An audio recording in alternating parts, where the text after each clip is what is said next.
It does Andalusian cadence, then does Andalusian cadence backwards, and then falls back down in a roundabout Andalusian cadence. Jazz band kind of stuff, this is how you would come up with this change. All the layers like build up, and each one of them just starts going crazy. Let's do some video game music analysis. I have been a musician my whole life, but haven't been much of a gamer. So I let viewers like you suggest songs from games I haven't played before for me to listen to, react to, and figure out live on stream. If you want to watch this live without any of the edits, go to case.dog/stream to catch me. Professor Layton and the Last Specter OST, theme of the Devil's Flute. The Devil's Flute sounds like a euphemism for something. But regardless of that, I'm going to listen through this whole thing, and then I'm going to go back through once I hear it all the way through, and try to break things down. Turn that up.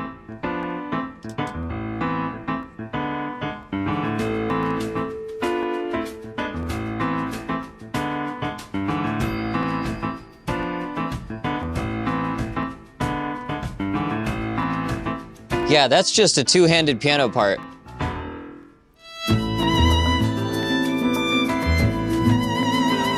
Probably, that makes me think it's actually recorded, like not samples. This violin also sounds like actually recorded.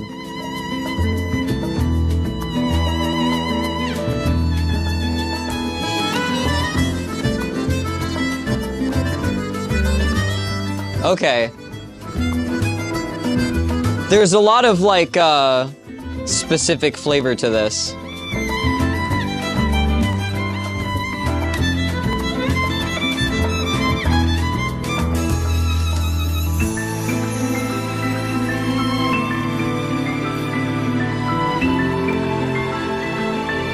These strings are great.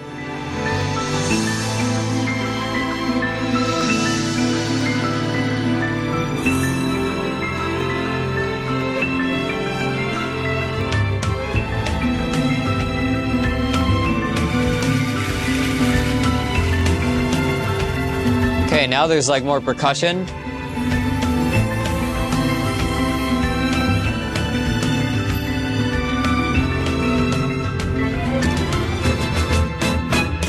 Okay.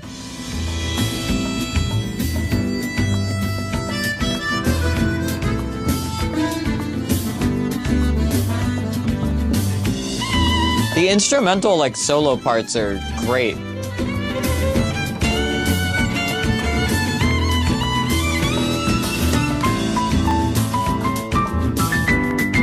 It's great when you can tell, like, the people recording the song were, like, genuinely, like, into it.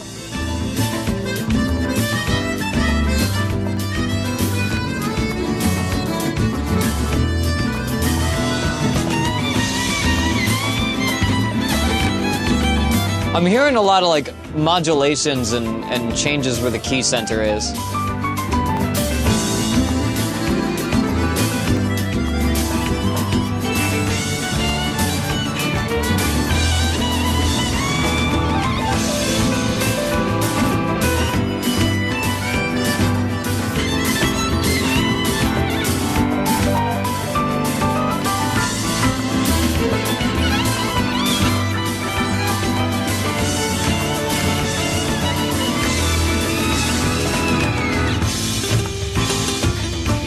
Yeah, this is like just a jazz jam band thing. There's a lot going on here. I'm kind of just like soaking in the like musicianship of this.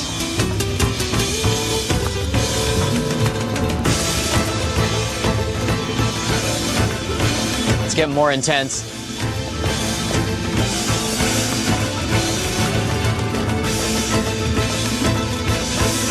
Drums are crashing.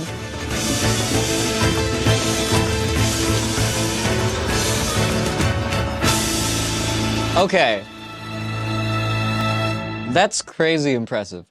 This starts out with 19th century Italy, you know, the kind of old-timey, old Europe kind of stuff you think about with accordion and violin and fiddle and stuff. It starts out with that sort of like texture palette, and sort of makes clear, you know, the vibe of the setting, the like tone. It just uses that to rise into like a full like jazz composition. All the layers like build up and each one of them just starts going crazy. There's so much going on here. There's a few distinct instruments. The piano is pretty prominent. It's hitting all like the full spicy chords and stuff. The string melody at 1 minute mark is a recurring motif that actually plays into the story. Also got that motif sneakiness. I want to hear what at least the left hand of the piano is doing. Let me figure that out. Okay, A.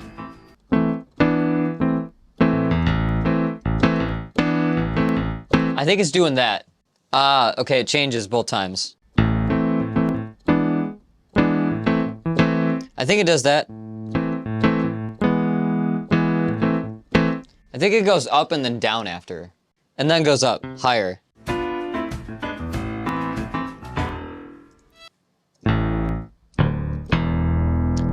Okay. And then it goes down to the E.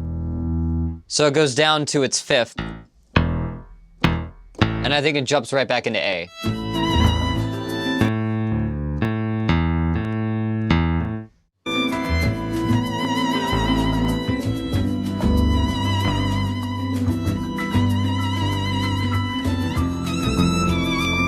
Okay. We're doing a...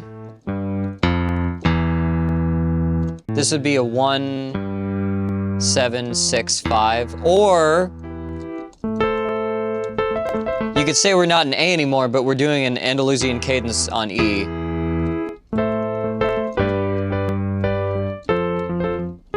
For this section, and then it'll probably move again.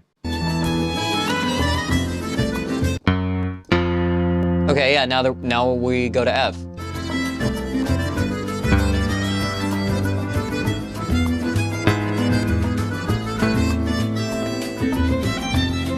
Okay, yeah. So then after that descent, we go back up. So we do like a little Andalusian, like, and then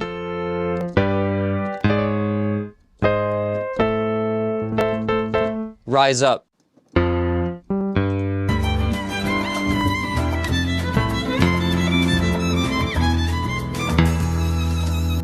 Okay, yeah, and then we have a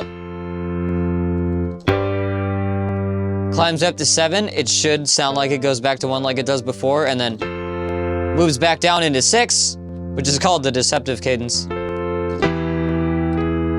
And then uses that to fall to E, which is the 5 of A, and brings us back to A. 6, 7, 5 sounds so good because you got that chaotic movement with the leading tone and the 5 chord. Oh yeah.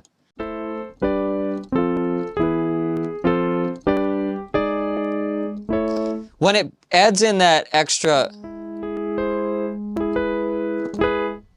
like, G sharp between these two, just like does a chromatic step up, that also just adds a little bit of intrigue and caution, you know? A tiny bit of the dissonance, the tension before you get back, you know? And it also flows well with the way that the chords change anyway.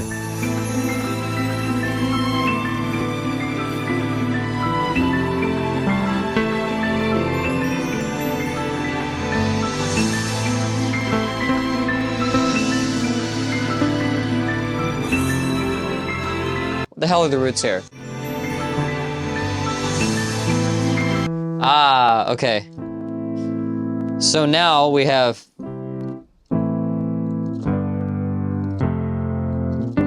It just goes back to that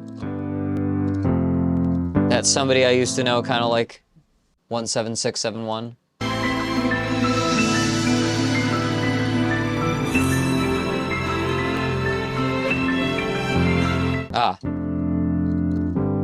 It's still just doing that.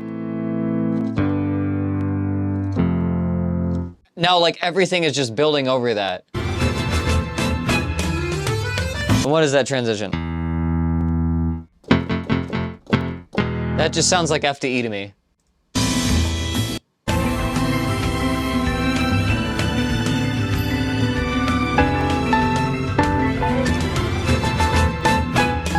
Yeah. Okay, then we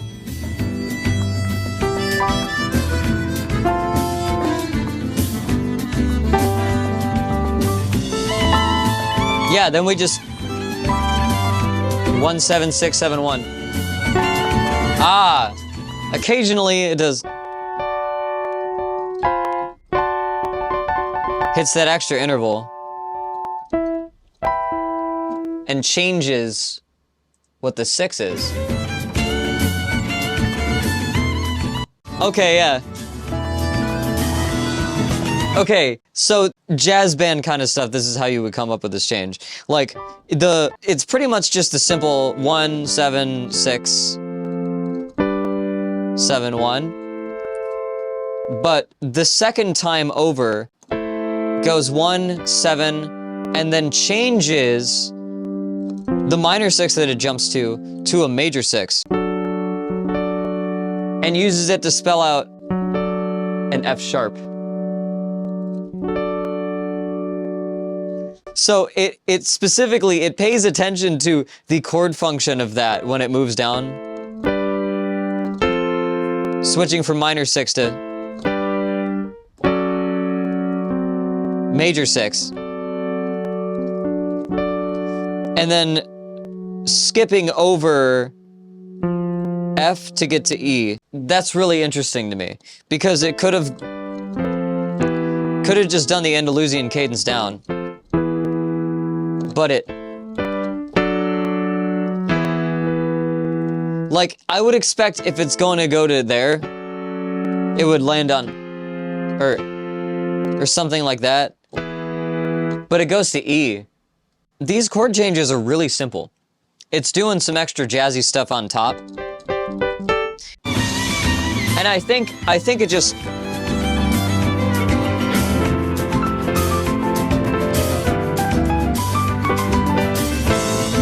I think it just repeats this for a while at least.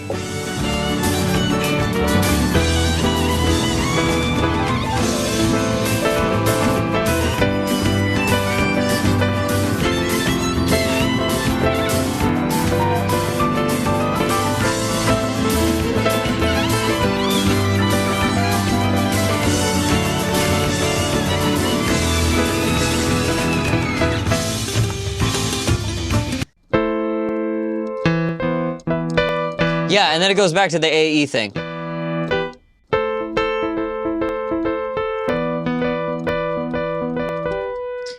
This is also fucking impressive to me. Damn. These are some good suggestions today. I'm just grooving here. I just wanted to see how far those chords go, and it basically, yeah, it just does like a 16 bar, no, that's gotta be like a 24 bar solo section. It just riffs on. And it's still going. Just over A now. Or over AE.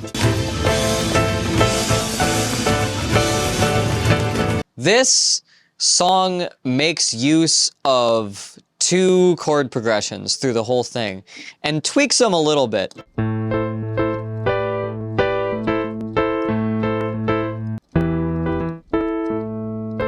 It's got that thing. Once it gets out of the AE, like, toggle thing, it just starts descending. It just starts this descending line.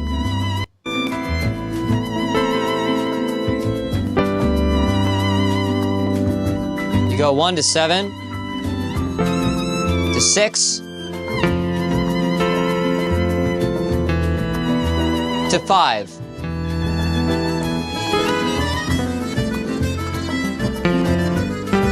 And then you go back to 6 to 7,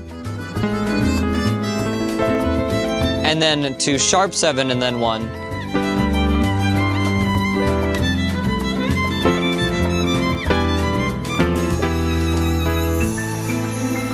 And then you jump to 6, 7, 6, 5.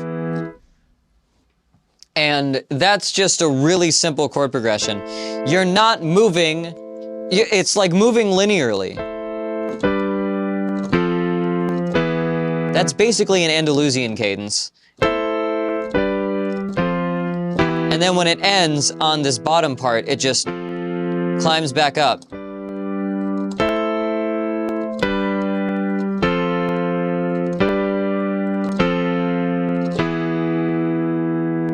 and then steps one by one to get to the E, which can bring us back to the root. And that's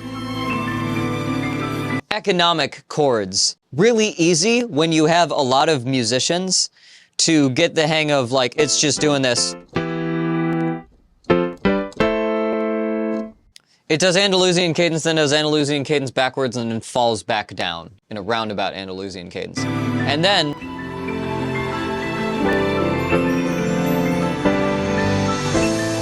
in all of the interlude sections, it sounds like it does do something like that the second time. Like going up to a D major or something instead.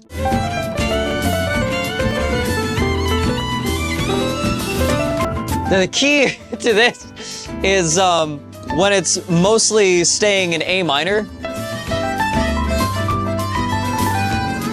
It's all white keys, so you can just play.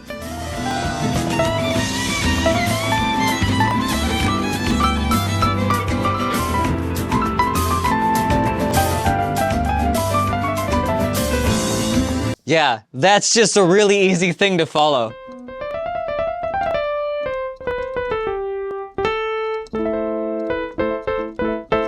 And the band just takes off with it. I could try to analyze all those solos, but they're solos for a reason. And that would take all day, because there's a zillion of them in a row. This just takes a simple set of chords and jams them out. And it mostly just relies, I really like when it switches to the jam section, how it hovers between using the minor six and doing like an Andalusian. Actually, it doesn't even do that. It just goes to the sixth and then goes back up. When it actually wants to go down, it raises the six. And I think that's great. That's just so entertaining to me. But yeah. I think this is another 5 out of 5, because it has like a solid backbone. It knows what it has to do, and the musicians playing on this, like, obviously had a time doing it. It sounds like a really well performed and well recorded like jam band session.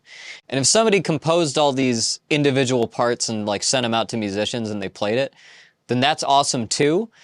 Everything in this is performed, and even though you know, the bass line's super simple and the bass is doing like walking things up,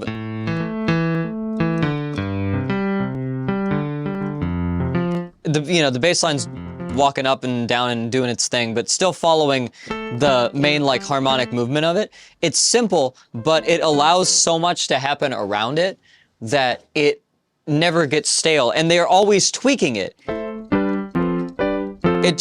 It has like a journey to it. It's not super repetitive, because the moment you get somewhere, it changes.